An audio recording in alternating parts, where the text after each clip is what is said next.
Dear learners, welcome. The purpose of this video is to improve your listening skills, and it helps you understand the text by providing vocabulary. There are also some comprehension questions and a quick competition that you can answer.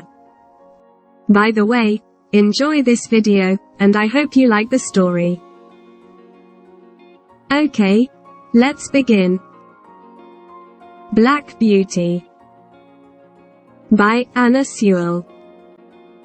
Vocabulary Review. Chapter 6. Hay. Grass that is cut, dried, and used as animal food. Put down. To stop holding something, and place it somewhere. Ladder. A piece of equipment, for climbing up and down a wall. Take off. To remove something, especially clothes. Flame. A stream of hot, burning gas from something on fire. Hole. A space or opening, that goes all the way through something. Scarf. A piece of cloth that covers the shoulders, neck, or head for warmth, or appearance. Chapter 6. The fire.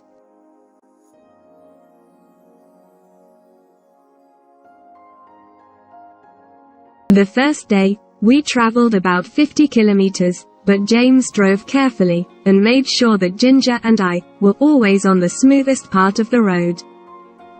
It was evening when we reached the hotel, where we were going to stay that night. It was in the marketplace, and 2 stablemen came out to us. The chief stableman was a pleasant old man, and he led me into a long stable with 6 or 8 stalls in it, and 2 or 3 horses.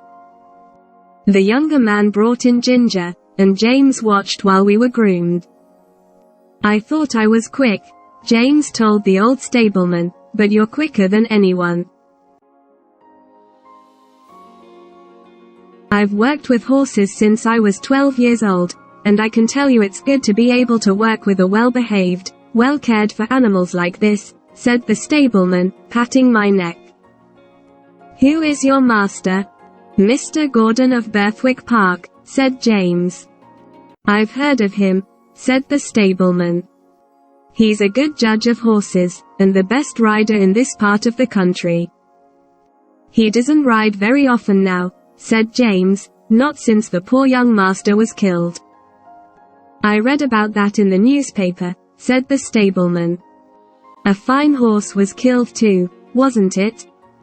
Yes, an excellent horse, said James. He was the brother of this one, and just like him. Terrible, said the old man. It was a bad place to jump, wasn't it? A man's life and the horse's life are worth more than a hair, or they should be. Later that evening, the younger stableman brought in another horse, and a young man with a pipe in his mouth came into the stable to talk to him. Towler, go up and get some hay and put it down for this horse, will you?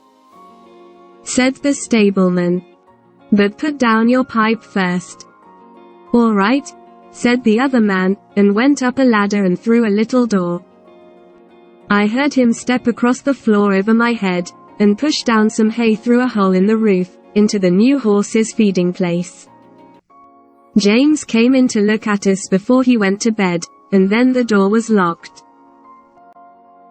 I don't know how long I slept, or what time it was when I woke up, but the air seemed thick, and I heard Ginger and another horse moving about worriedly.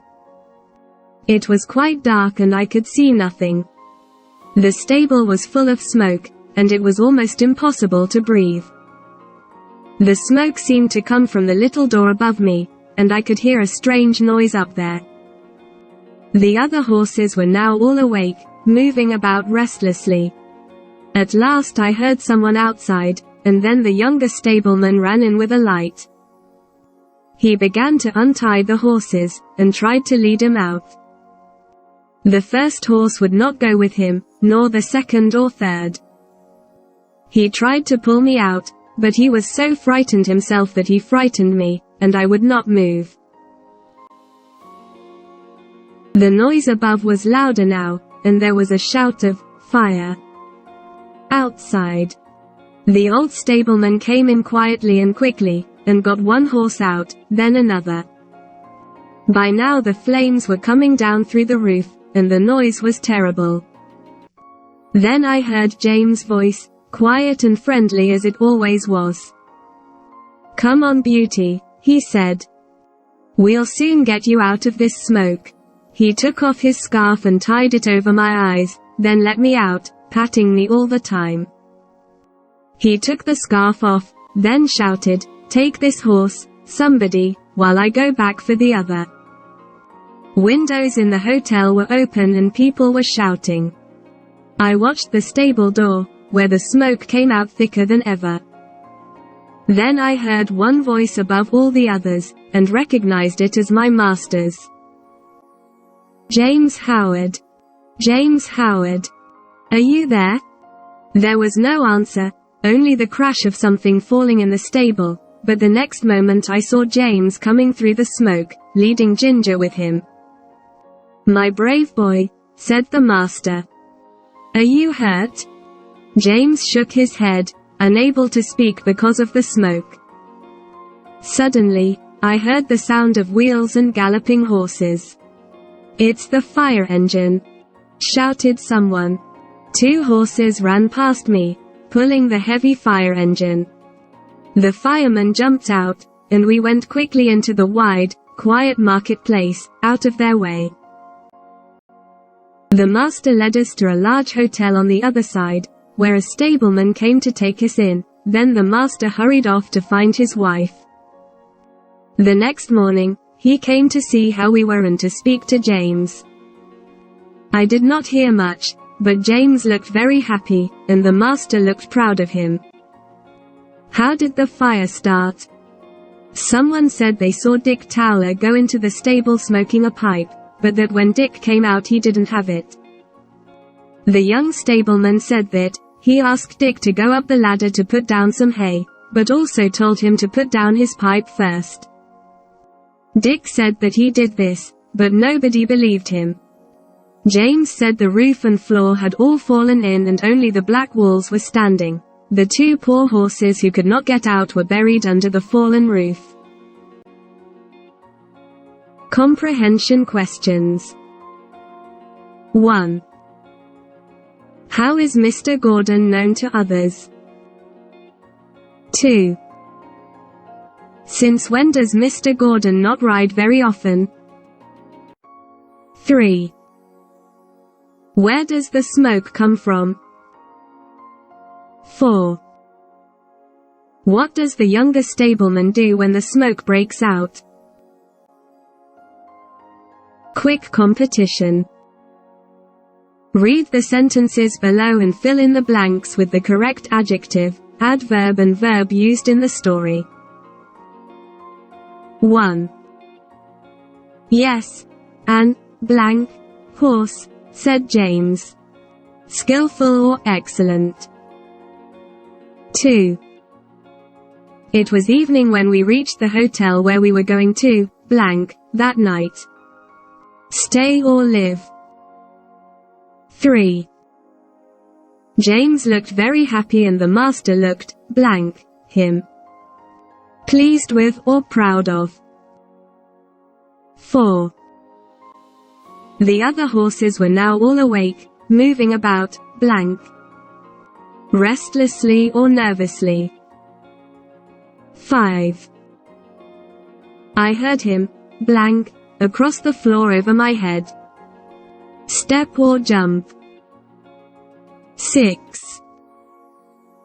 2 horses ran past me, pulling the blank fire engine. Large or heavy. 7.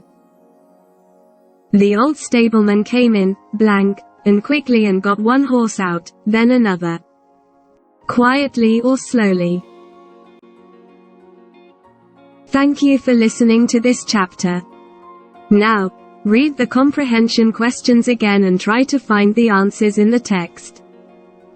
Then, do the quick competition part.